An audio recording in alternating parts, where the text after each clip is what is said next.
이 시간 하나님의 말씀은 마태복음 25장 1절 말씀으로부터 보도록 하겠습니다. 그때 천국은 마치 등을 들고 신랑을 맞으러 나간 10처녀와 같다 하리니 그 중에 5은 미련하고 5은 슬기 있는지라. 미련한 자들은 등을 가지되 기름을 가지지 아니하고 슬기 있는 자들은 그릇에 기름을 담아 등과 함께 가져갔더니 10절입니다. 저희가 살아간 동안에 신랑이 오므로 예비하였던 자들은 함께 혼인잔치에 들어가고 문은 닫힌지라. 아멘. 오늘 복되고 거룩한 주일 이 시간 여러분들에게 전하고자 하는 말씀은 지혜로운 사람에 관한 말씀입니다.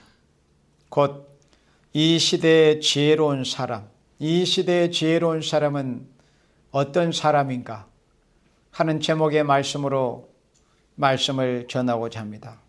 지혜로운 사람. 우리 하나님은 지혜 자체이십니다. 또 야고보서 1장에서는 너희 중에 만약에 지혜가 부족한 자가 있다고 할 것 같으면 후히 주시고 꾸짖지 아니하시는 하나님께 구해라. 그러면은 후히 주실 것이다. 그렇게 말씀하셨습니다.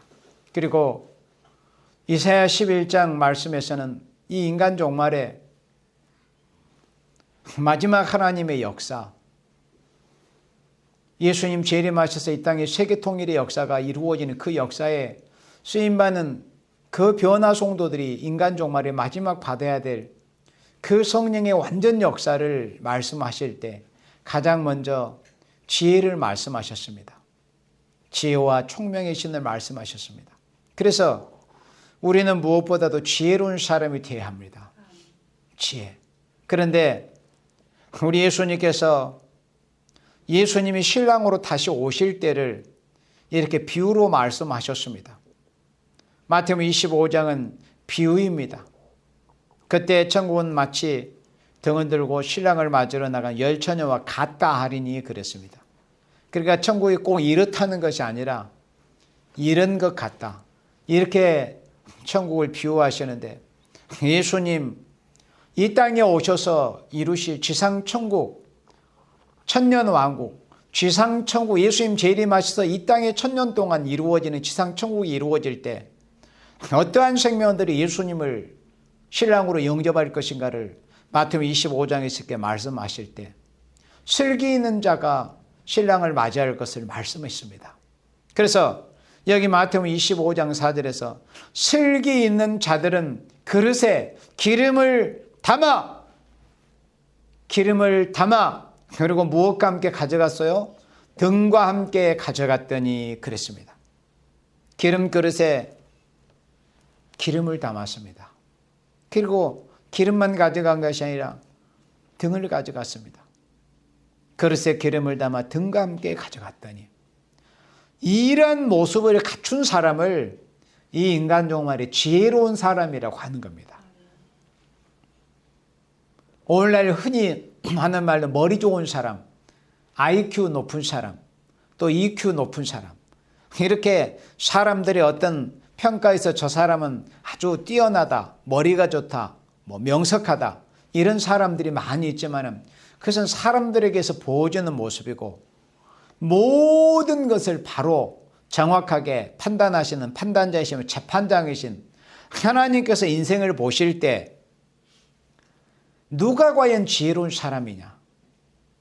IQ가 높은 사람이 지혜로운 게 아니고 학벌이 높은 사람이 지혜로운 사람이 아니고 예수님께서 말씀하신 그 기준에 의해서 그 기준에 적합한 사람이 지혜로운 사람이에요. 그러면 예수님께서 지혜로운 사람이 누구라고 말씀했습니까? 슬기 있는 자가 곧 그릇에 기름을 담아서 등과 함께 가져간 생명이 슬기 있는 사람이라고 말씀을 한 겁니다. 곧 지혜롭다는 것입니다. 그래서 지혜로운 사람은 다른 사람이 아닙니다. 기름을 준비한 사람입니다. 그리고 등을 함께 들고 있는 사람입니다. 그러면 오늘 말씀의 제목은 이 시대의 지혜로운 사람이 어떤 사람인가? 지혜로운 사람. 기름을 준비한 사람이 지혜로운 사람이요.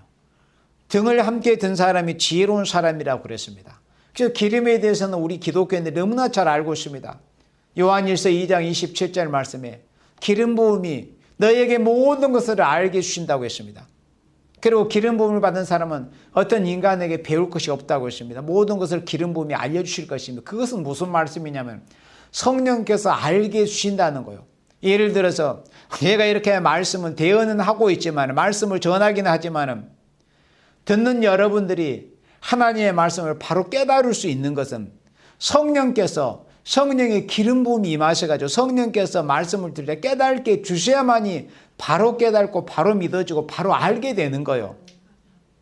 그래서 하나님의 말씀을 바로 들려지게 하시고 바로 깨달아지게 하시고 바로 보여질 수 있게 하시는 것은 다 사람이 하는 것이 아닙니다. 물론 사람을 성령님께서 도구로 쓰시는 것이지만은 성령님께서 결국에는 성령의 기름 부음을 통해서 인생들로 하여금 하나님의 말씀이 바로 보여지게, 바로 들려지게, 바로 믿어지고 바로 깨달아지게 이렇게 성령께서 기름 부음으로 역사하신다는 겁니다.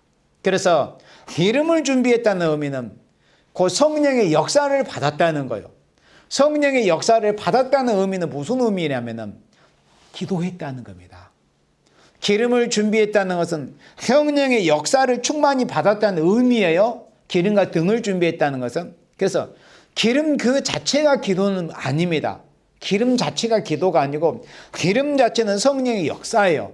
성령을 기름부터 부어주시는 것. 그런데 그 성령의 역사를 기름부터 받기 위해서는 어떻게 해야 돼? 우리 인생의 모습. 하나님은 단지 성령을 부어주시는데 인생편에서는 그 하나님이 부어주시는 성령의 역사를 기름부터 받기 위해서는 우리 인생의 모습이 어떻게 해야 된다는 거예요. 열심히 기도해야 된다는 거예요. 기도하고 부르짖고 간구하고 호소해야 됩니다. 기도와 간구 없이는 성령의 기름 부음의 역사를 받을 수가 없습니다. 성령의 기름 부음의 역사를. 모든 성령의 기름 부음의 역사가 있어야 되는 거예요. 하나님의 말씀이 믿어지는 것, 하나님의 말씀이 바로 깨달아지고 바로 전해지는 것도. 오늘날 성령의 기름 부음을 받지 못한 자들이 강단에 서고 너는 교역자다, 교회 지도자다 이런 모습이 보여지기 때문에 하나님의 백성이라는 사람들이 하나님에 대해서 바로 알지를 못하는 거예요. 성경 말씀을 바로 믿지를 못하는 겁니다. 하나님의 말씀을 바로 알고 바로 믿어야만이 하나님의 백성들이 이 죄악된 어두운 세상의 빛과 소금의 직분을 다할 수 있을지 않겠습니까? 그런데 자신들이 성령의 기름 부음의 역사를 받지를 못하니 성경 말씀 자체가 바로 믿어지질 않습니다. 그리고 오히려 성경 말씀을 바로 믿고 바로 전하는 그러한 그리스도의 종들과 그리스도인들에 대해서 이상한 말을 합니다. 오히려 이단이라고 치부합니다. 천년왕국이 어디 있느냐? 예수님이 오실 때 어떻게 우리가 육체가 죽지 않고 살아서 변화해서 예수님을 맞이할 수 있다고 하느냐? 이렇게 말하면 무슨 신천지 아닌가? 이렇게 말합니다. 왜 그래요? 성령의 기름 부음을 받지를 못하면 하나님의 말씀이 글자 그대로 믿어지지를 않는 겁니다. 그래서 성령의 기름 부음을 받아야 되는데 성령의 역사, 기름 같은 성령의 역사를 받아야 되는데 성령의 역사를 받기 위해서는 우리 자신이 인생편에서 인생이 해야 될 일이 있는 거예요. 그게 뭐냐면은 힘써 해산의 수고를 다해서 우리가 올리브유, 감람기름을 추출해내는 그 과정을 여러분들이 들어봤잖아요. 감람기름이 가만히 있으면 그렇게 그릇에 담겨집니까? 농사 짓고 열매 맺기까지 가꾸는 과정이 있습니다. 그리고 그 감람 열매를 땁니다. 그리고 절구에 넣고 빻고 찢습니다. 절구로. 그래서 그것을 비틀어 짜야 됩니다. 그래서 그 순결한 감람기름을 추출해낼 수 있는 겁니다. 그걸 우리 인생들이 사용하는 거예요. 성령의 역사가 마치 그런 겁니다. 우리 자신들이 하나님 앞에서 가만히 있으면 성령의 역사가 임하는 게 아닙니다. 우리 자신을 가꾸고 요한복음 15장 예수님께서 말씀하신 것처럼 너희가 내 안에 거하고 내가 너희 안에 거한다. 그러면 열매를 맺을 것이다. 열매 맺기 위해서는 깨끗하게 해야 될 것이다. 그런 과정이 있어야 돼요. 그리고 자신을 비틀어 짜듯이 짜 바치는 것이 있어야 됩니다. 기도하는 것은 힘든 일입니다. 골로새서 4장 2절 말씀에 기도에 힘을 쓰라고 그랬습니다. 그러니까 기도라는 것은 힘쓰지 않고는 할 수가 없는 것이 기도입니다. 기도는 힘을 쓰지 않고는 할 수 없는 게 기도예요. 기도는 영적인 전투거든요. 영적인 전쟁입니다. 영적 씨름이에요. 우리 믿음의 선진 야곱 할아버지를 생각해 보세요. 천사와 씨름할 때 자신의 한도뼈가 깨어질 정도로 한도뼈에 금이 갔지만은 뼈가 부러졌지만은 그래도 놓지 않고 하나님 앞에 응답받기까지 이건 놓지 않았습니다. 바로 기도의 모습은 그런 모습입니다. 그렇게 하나님 앞에 기도하기를 힘을 쓰고 짜 바쳐야 성령의 기름 부음의 역사가 임하게 되는 것입니다. 성령의 기름 부음의 역사가 임해야 성경 말씀이 바로 보이기를 시작을 하고 바로 들려지기를 시작을 하고 바로 믿어지기를 시작합니다. 그리고 바로 지키는 그런 준행하는 삶을 살게 되는 거예요. 그래서 기도가 있어야 됩니다. 누가 기도할까요? 누가 기도할 것 같아요? 지혜로운 사람이 기도합니다. 지혜로운 사람이. 여기 그랬잖아요. 슬기는 자는 그릇에 기름을 담았다고. 슬기 있다는 것은 지혜롭다는 거 아니에요. 지혜 있는 사람만이 그릇에 기름을 담을 수 있어요. 곧 지혜로운 사람, 영리한 사람만이 이 시대에 기도할 수 있는 거예요. 그럼 기도하지 않는 사람은 어떤 사람이요? 지혜롭지 못한 사람이기 때문에 기도하지 않는 거예요. 지혜로운 사람이 기도를 해요. 슬기 있는 사람이 그릇에 기름을 담는다고 그랬잖아요. 뿐만 아니라 등과 함께. 등은 뭐라고 말씀했습니까? 시편 119편 105절에 주의 말씀은 내 발에 빛이니이다. 주의 말씀은 내 발에 등이요 내 길에 빛이니이다. 주의 말씀이 내 발에 등이요 내 길에 빛이에요. 그런데 더 자세하게 이 요한계시록 9장 2절 말씀처럼 무정에게서 올라온 풀무와 같은 연기가 해와 공기를 어둡게 하는 이런 미혹 흑암 시대에 이 미혹의 캄캄한 흑암을 밝힐 수 있는 것은 예언의 말씀인데 베드로서 1장 19절에 나는 징조를 보았다. 12사도의 대표격인 베드로 사도가 천국 열쇠를 받은 베드로가 그랬습니다. 나는 이 장막을 떠날 때가 멀지 않았다. 나는 금방 주님께로 부르심을 받. 나는 이제 순교한다는 거죠. 나는 양팔을 보일 때가 가까웠다. 그러나 나는 예수님이 오실 징조만 보았을 뿐이다. 또 우리에게 더 확실한 예언이 있다. 그 더 확실한 예언이 어두운 데 비치는 등불과 같다는 것을 사도 베드로가 베드로서 1장 19절에 분명히 강력하게 밝혔습니다. 그래서 등불이라는 건 이 시대에 다른 게 아니에요. 베드로서 1장 19절 말씀에 예언의 말씀을 등불이라고 하는 겁니다. 그래서 슬기로운 사람은 누구냐? 열심히 기도하고 자신을 짜 바치는 거예요. 힘들어서 자신에게 대해서 자신을 빻는 거예요. 그러니까 기도는 뭐냐면 여러 가지로 표현할 수 있지만 자신과의 싸움입니다. 자신을 빻는 거예요. 자신을 찍어내는 거예요. 고통스럽게. 편하게 기도하면은 아무나 할 수 있겠죠. 기도 힘들잖아요. 우리가 해보면 알지만. 힘듭니다. 그리고 영적 압력이 얼마나 강합니까? 평소에 안 아팠던데도 기도하려고 하면은 어디가 찌끈찌끈하기도 하고 그게 흑암의 압력이 들어오는 처음에 기도 못하게 하려고. 그러나 부셔버리고 부셔버리고 나아가면은 개운해지고 하나님께 힘이 오잖아요. 그런 과정이 거치면 이제 기도하기가 쉬워지는 거죠. 근데 처음에 기도에 들어갔을 때 그게 힘드니까 사람들이 오래 하지를 못하고 거기서 주저앉아 버리는 거예요. 그래서 오래 하지를 못하는 거예요. 그래서 이 시대에 지혜로운 사람은 기도하는 사람이에요. 이 시대에 지혜롭지 못한 사람은 어리석은 사람은 기도하지 않는 사람들입니다. 왜? 예수님이 이렇게 말씀해 주실 때 누가 지혜로운 사람인가? 지혜로운 사람이 정의를 말씀하실 때 슬기 있는 사람은 기름을 그릇에 담는 사람입니다. 이것은 무슨 뜻이냐면 기도의 분량을 채운다는 이런 말씀입니다. 기도의 분량. 그리고 등과 함께 가져갔다. 기도만 하는 것이 아니라 말씀을 밝히기 위해서 말씀 성경을 열심히 읽고 열심히 듣고 지키는 생활. 그런데 그 말씀은 어떤 말씀이냐?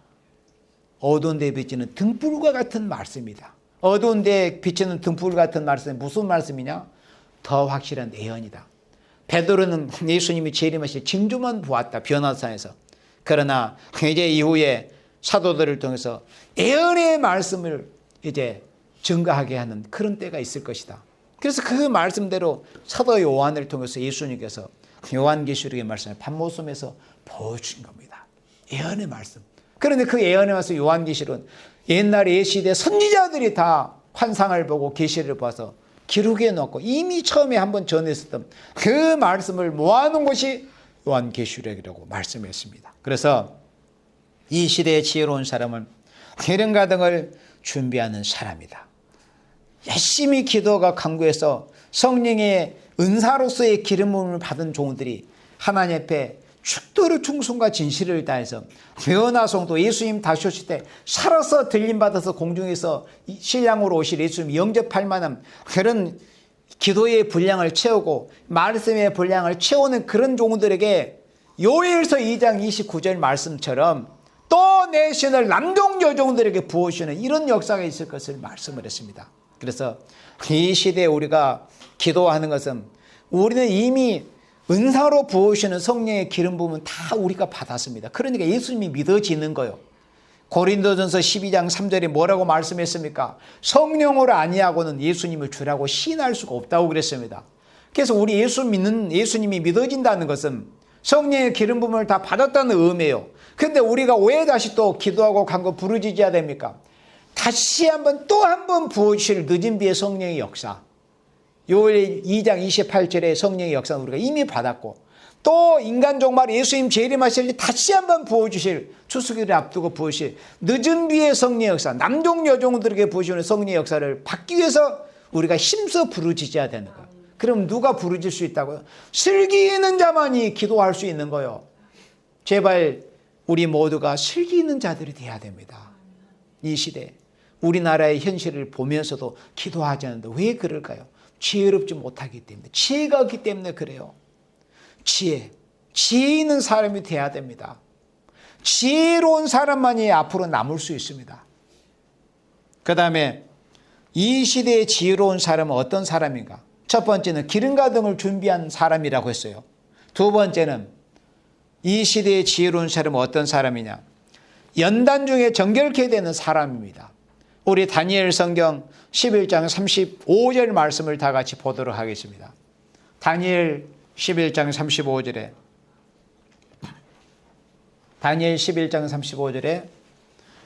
또 그들 중 지혜로운 자 몇 사람이 쇠폐하여 무리로 연단되며 정결케 되며 희게 되어 마지막 때까지 이르게 하리니 이는 작정된 기한이 있음이니라. 하나님은 이사야 43장 말씀처럼 만대를 명정하시고 만대를 다 이미 창세전에 정해 놓으시고 역사를 이끌어 가시는 하나님이십니다. 그래서 작정된 기한이 있는데 우리는 하나님의 그 작정된 기한, 작정된 마지막 때를 향해서 이 시간도 우리가 시한부적으로 가고 있습니다. 하나님이 정하신 때를 우리가 그때는 알지는 못하지만 하나님이 어느 정해 놓으신 그때를 향해서 작정된 기한을. 그런데 여기 다니엘 11장 35절에 지혜로운 자 몇 사람이 쇠폐한다고 그랬어요. 그리고 무리로 연단된다고 그랬습니다. 그리고 정결케 되고 희게 된다고 그랬어요. 그래서 지혜로운 사람, 지혜로운 무리들이 종말에 하나님이 지혜로운 무리들을 어떻게 이끌어 가시느냐 할 때 무리로 연단됩니다. 무리 연단이 뭐예요? 고통이고 힘든 상황이에요. 편하고 모든 것이 협족하고 모든 것이 형통하게 되는, 또 사람들에게 뭐 칭송이나 받고 그런 가운데서는 연단이 없습니다. 핍박받고 어려운 상황, 어려운 환경, 악조건에서 그런 상황이 될 때 연단이 되는 거 아니에요. 그런데 지혜로운 사람이 몇 사람이 쇠폐하여 약해진다는 거예요. 약해져요. 흥황한 게 아니라 약해지고 그리고 무리로 연단이 됩니다. 아무나 이렇게 되는 게 아니라고 그래서 지혜로운 사람만이 연단이 됩니다. 그리고 정결케 됩니다. 연단 중에서 정결케 되는 거예요. 자, 연단은 지혜로운 사람이나 지혜롭지 못한 사람이나 다 연단이라는 게 있을 수 있습니다. 그런데 지혜로운 사람과 지혜롭지 못한 사람의 차이가 뭐냐면 연단이 올 때 어떤 사람이 지혜로운가, 지혜롭지 못한가 거기서 보여지는 거예요. 걸르는 과정에서 누가 지혜로운가. 자, 지혜로운 사람은 연단이 올 때 어떻게 돼요? 정결케 됩니다. 자신을 시술로 합니다. 하나님이 사랑하시는 생명들을 연단시킬 때, 때는 징계를 통해서 연단을 시키든지, 하나님 어떤 고생을 통해서 연단을 시키든지, 여러 가지 연단이 있을 거 아니에요. 오래 참음으로 연단을 시킨다. 그래서 지혜로운 사람은 그 연단의 과정을 통해서 정결케 되는 자신을 깨끗이 씻으려고 해요. 말라기 3장의 말씀처럼 제물로서 자신을, 제물로서 깨끗이 표백하는 제물로 자신을 씻어냅니다. 하나님, 저에게 이렇게 연단이 있게 하시는 것은 저를 정결케 하시기 위함이시거든요. 제게 씻어내야 될 것이 아직 있기 때문에 저에게는 이렇게 풀무라는 이런 연단의 과정도 필요한 것이거든요. 그래서 자신을 막 씻어내고 정결케 하는 거예요. 그래가지고 결국 희게 되는 거예요. 정말 예수님께서 변화선에서 제자들에게 당신을 보실 때 세상에서 빨래하는 자가 그렇게 희게 빨 수 없을 정도의 예수님의 모습이 흰 모습으로 보여졌어요. 그렇게 신랑으로 오실 예수님을 맞이할 수 있는 이런 슬기로운 처녀가 되는 이런 생명들은 정결케 되고 희게 되는 이런 과정이 있다는 겁니다. 그런데 이 과정은 연단을 통해서 정결케 되고 희게 되는 거예요. 누가? 지혜로운 자들만이 연단을 통해서 정결케 되고 희게 되는 것이지. 그럼 지혜롭지 못한 사람은 연단이 오고 고난이 올 때 어떻게 돼요? 원망합니다. 원망을 쏟아내는 거예요. 불평합니다. 왜 나에게만 이렇게 고난이 있는 거야? 하나님 정말 살아계시는 거야. 그런 사람들 치고 평소에 하나님 제대로 섬겼던 사람 없어요. 진짜 평소에 하나님을 잘 섬겼던 사람은 연단이 올 때 하나님 감사합니다. 자기 부족을 찾고 제가 잘못했습니다. 제가 바로 행하지 못했습니다. 제가 하나님께 엎드리지 못했고, 어제 저녁에 우리 집사님 올려놓은 그 글처럼 제가 겸손하지 못하고 교만했습니다. 교만. 그러니까 연단이 올 때 자신의 그 부족을 찾는 거예요. 지혜로운 사람만이 그렇게 되는 거예요. 그런데 지혜롭지 못한 사람은 그냥 남 탓만 생각하고 하나님만 원망하고 불평하고, 그러다가 육적 이스라엘처럼 광야 40년 동안 광야에서 싸늘한 시체로 다 쓰러져 가고 마는 겁니다. 약속의 땅을 밟지를 못하게 되는, 요단을 건너지 못하는 겁니다. 살아서. 그래서 지혜로운 사람은 연단 중에서 정결케 되는 사람입니다. 여러분들 연단이 올 때 내가 지혜로운 사람인가? 나는 믿음 있는 사람인가? 나는 하나님 앞에 은혜를 입은 사람인가? 나는 정말 하나님 앞에 영광스러운 도구로 쓰임을 받아서 주 여호와의 영광을 나타낼 생명인가? 연단을 통해서 자기 자신을 달아볼 수 있습니다. 점검을 할 수가 있는 거예요. 그래서 사람에게는 필터링이 필요한 겁니다. 정결케 된 이런 과정이 필요한 거예요. 지혜로운 사람만이 연단 중에서 정결케 됩니다. 지혜로운 사람만이. 그리고 세 번째는 이 시대의 지혜로운 사람은 어떤 사람이냐? 하나님의 뜻을 알고 고하는 생명입니다. 하나님의 뜻을 알고 고하는 사람입니다. 이 시대의 지혜로운 사람은 누구인가? 우리 이사야 19장 12절 말씀을 보도록 하겠습니다. 이사야 19장 12절입니다. 이사야 19장 12절. 너의 지혜로운 자가 어디 있느냐? 그들이 만군의 여호와께서 애굽에 대해 정하신 뜻을 알 것이요 곧 내게 구할 것이라. 자, 여기서 이사야 19장은 주 강림시의 사회 형편의 모습을 이사야 선지자를 통해서 보신 그런 계시입니다. 이사야 19장은 주 강림시에 여호와께서 빠른 구름을 타고 애굽에 임하신다고 그랬어요. 그러니까 애굽은 10가지 재앙을 받았던 땅이 애굽입니다.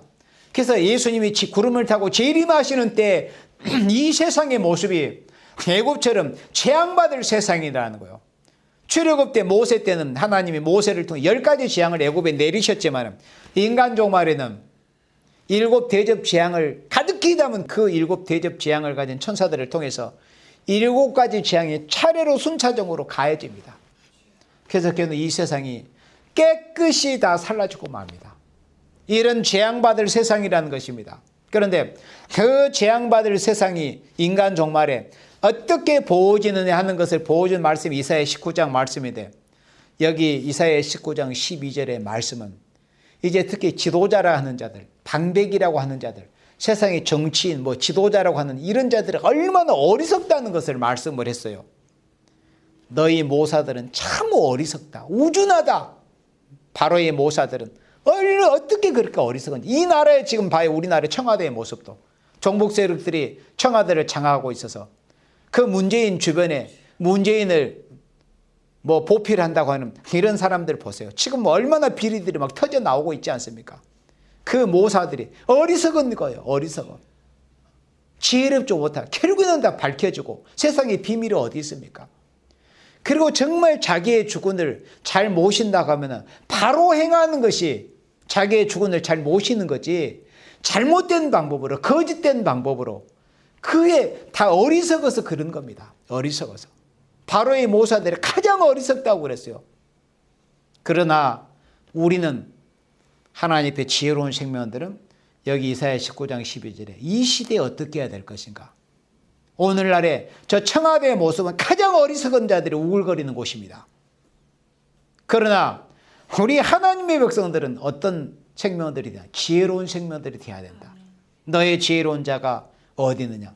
그들이 만군의 여호와께서 지혜로운 자에 대해서 말씀하실 때 만군의 여호와께서 애굽에 대해 정하신 뜻을 알 것이요.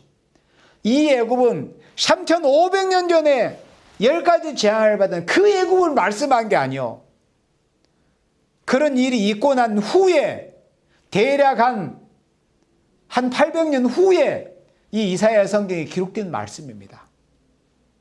출애굽 역사로부터 이사야 성경 2700년 전에 기록된 말씀 아닙니까? 출애굽 역사는 지금 3500년 전에 기록된 말씀이에요.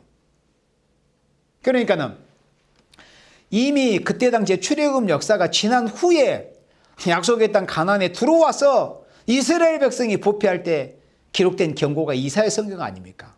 그러니까 옛날 10가지 재앙을 받은 애굽이 아니고 이 인간 종말에 애굽과 같이 7가지 재앙을 받을 애굽 같은 세상에 대한 경고인데, 여호와께서 애굽에 대해 정하신 뜻을 안다는 거예요. 어떤 뜻을 안다는 거예요. 그리고 곧 내게 고할 것이라. 그러면 지혜로운 자는 앞으로 재앙받을 이 애국 같은 세상에 대해서 하나님이 어떤 뜻을 어떻게 정해 놓으셨다는 것을 알게 된다는 거예요. 이 시대 앞으로 세상이 어떻게 될 것인가? 어떻게 될 것 같습니까? 사도들과 선지자들을 통해서 앞으로 이 세상이 어떻게 될 것을 다 기록해 놓으셨습니다. 그걸 아는 사람이 지혜로운 자라고 그랬어요. 여기 19장 12절에 뭐라고 말씀했어요? 이 부패한 세상은 결국 심판할 것이라는 것을 말씀을 한 겁니다. 하나님의 진노 심판을 받을 것이다. 그게 이사야 19장 말씀이에요. 재앙을 내리는 세상이, 재앙받을 세상이 된다는 거예요. 왜? 지도자들부터 부패했다는 거예요. 어떤 왕이 있고 대통령에서 그 주위 모사라는 자들이 지극히 어리석고 우준하다 보니까 애국을 이 세상을 바른 길로 이끌지를 못하는 거예요. 하나님의 진노 심판만 받는 구덩이를 막 이끌어 가고 있어요. 이 나라도 그렇고 온 세상이 지금 이런 길로 가고 있습니다. 그래서 지혜로운 자는 하나님이 이 부패한 세상, 오늘의 교회부터 부패했어. 교회가 부패하기 때문에 정치가 반드시 정치의 부패는 따라온다고 그랬습니다. 정치인들이 정치를 바로 하지 못하기 때문에 경제가 어려워지는 것은 또 따라온다고 그랬어요. 경제가 어려워짐으로 인심이 흉흉한 것이 따라온다고 그랬습니다. 이것이 선지서의 가장 4가지 핵심입니다. 애굽에 대해 정하신 뜻이 뭡니까? 지도자들이 부패함으로 인해서 세상이 부패했다. 그래서 하나님 이 부패한 세상을 심판하신다는 거예요. 이것이 애굽에 대해 정하신 뜻입니다. 그러면 애굽에 대해 정하신 뜻을 바로 알고 그리고 곧 내게 고할 것이라. 지혜로운 자들은 고해 준다는 거예요. 앞으로 세상 어떻게 나는, 우리가 어떻게 고해야 되겠습니까? 우리 이사야 40장 9절에 아름다운 소식을 시온에 전하는 자여, 너는 높은 산에 오르라. 아름다운 소식을 예루살렘에 전하는 자여, 힘써 소리를 높이라. 두려워 말고 소리를 높여 유다의 성읍들에 이르기를 너희 하나님을 보라 하라. 그러니까 하나님께서 이 세상을 어떻게 하실 것이라는 심판을 경고해야 되는 거예요. 그리고 나서 하나님이 이 세상을 심판하시고 나서 그 다음은 하나님이 이 세상을 어떻게 하실 것인가? 심판하고 아름다운 새로운 시대를 이루신다는 것에 대한 소망까지 줘야 되지. 심판만 그냥 외치면 그게 무슨 복음이 되겠습니까? 심판 다음이 어떻게 된다는 것을 바로 알려줘야 될 것이죠. 앞으로 세상을 심판한다. 세상이 부패했기 때문에. 왜 세상이 부패했느냐? 지도자들이 부패했기 때문에. 왜 지도자들이 부패했느냐? 지도자와 그 주위에 지혜로운 자들이 없기 때문에 부패했다는 거예요. 그래서 이 부패한 세상 하나님이 심판하신다는 것을 알려주는 것이 이 시대의 지혜로운 사람이라는 겁니다. 이 시대의 지혜로운 사람은 어떤 사람이냐? 이 세상을 하나님이 어떻게 하실 것에 대한 것을 바로 알고 알려주는 사람이 이 시대의 지혜로운 사람이다. 곧 하나님의 뜻을 바로 알고 고해주는 사람, 아름다운 소식을 전거해주는 사람이 이 시대의 지혜로운 사람이라고 그랬습니다. 그 일이 무엇입니까? 이사야 42장 9절에 보라, 전에 예언한 일이 이미 이루었느니라. 이제 내가 새 일을 고하노라. 이 시대의 가장 지혜로운 사람은 뭘 전하고 뭘 알려주고 뭘 고하는 사람인지 알겠어요. 하나님께서 새로운 일을 행하신다는 거. 전에 예언한 일이 이미 이루었느니라. 이제 내가 새 일을 고하노라. 이 시대의 지혜로운 사람은 여호와 하나님께서 새로운 일을 행하신다는 것을 고해주는 사람이 이 시대의 가장 지혜로운 사람이에요. 다른 사람들이 아닙니다. 그리고 이렇게 지혜로운 사람으로서 마지막 하나님의 아름다운 소식을 증거하는 역사에 쓰임을 받으면 영광이 있습니다. 물론 마지막 시대에 쓰임을 받은 종들뿐만 아니라 최초의 순교자 아벨로부터 신약시대 최초의 순교자 수데반 집사님으로부터 그 각 시대에 살았던 모든 그 지혜로운 종들 있잖아요. 그 생명들이 결국 누릴 영광에 대해서 다니엘 12장 3절에서는 말씀을 했습니다. 다니엘 12장 3절 우리 같이 봅니다. 다니엘 12장 3절에 보면은 지혜로운 자가 받을 영원한 영광에 대해서 말씀해 주셨습니다. 지혜로운 사람이면 지혜롭게 행한 것에 대해서 뭔가 받을 만한 그런 상급이 있어야 될 거 아닙니까? 그러니까 지혜롭게 행해야 된다는 그런 목표의식이 분명해지는 것이죠. 자, 지혜로운 자가 받을 영원한 영광을 다니엘 12장 3절에 말씀할 때 지혜 있는 자는 공창의 빛과 같이 빛날 것이요. 궁창의 빛과 같이 빛난다는 거예요. 크고 높은 영광을 누리게 된다는 겁니다. 그리고 많은 사람을 옳은 대로 돌아오게 한 자. 많은 사람을 어떻게 옳은 대로 돌아오게 하면 지혜로운 자가 돼서 여호와께서 애굽에 대해 정하신 뜻을 바로 알아야 될 거 아니에요. 일단. 그리고 바로 알고 이 세상을 앞으로 어떻게 행하실 것이고 이 세상을 심판하시고 심판 다음에는 그 다음에는 어떻게 행할 것이라는 것이 더 바로 알려주는 사람이 지혜로운 사람이고 많은 사람을 옳은 대로 돌아오게 하는 사람입니다. 그런 생명들이 어떻게 됩니까? 별과 같이 영원토록 비치리라. 그래서 지혜로운 자들은 영원한 영광을 누리게 되는 것입니다. 정리하자면 자, 이 시대의 지혜로운 사람은 첫째로 기름과 등을 준비하는 생명이다. 그 과정에 대해서는 아까 말씀했습니다. 기름과 등을 준비하는 과정을 생각해 봐야 돼요. 지혜로운 사람만이 그 과정을 준비할 수 있습니다. 두 번째는 연단 중에서 정결케 되는 사람이다. 지혜롭지 못한 사람이 연단 고통이 오면 원망불평합니다. 좌절해버립니다. 포기해버립니다. 그러나 지혜로운 사람은 연단 중에서 자신을 정결케 하고 희고 깨끗하게 하려고 합니다. 예수님이 신부되고 싶어서. 그리고 세 번째는 이 시대의 지혜로운 사람은 하나님의 뜻을 알고 일단 하나님의 뜻을 알아야 될 거 아니에요. 하나님의 뜻을 바로 알고 고하는 사람. 아름다운 소식을 시원히 전하는 생명. 이런 생명이 이 시대의 지혜로운 생명입니다. 이렇게 지혜로운 자가 되면은 지혜로운 자들이 받을 영원한 영광을 하나님이 약속하셨습니다. 그래서 아무쪼록 지혜로운 자가 받을 그 영광에 반드시 동참할 수 있는 여러분들이 되시기를 주님의 이름으로 축원합니다. 아멘.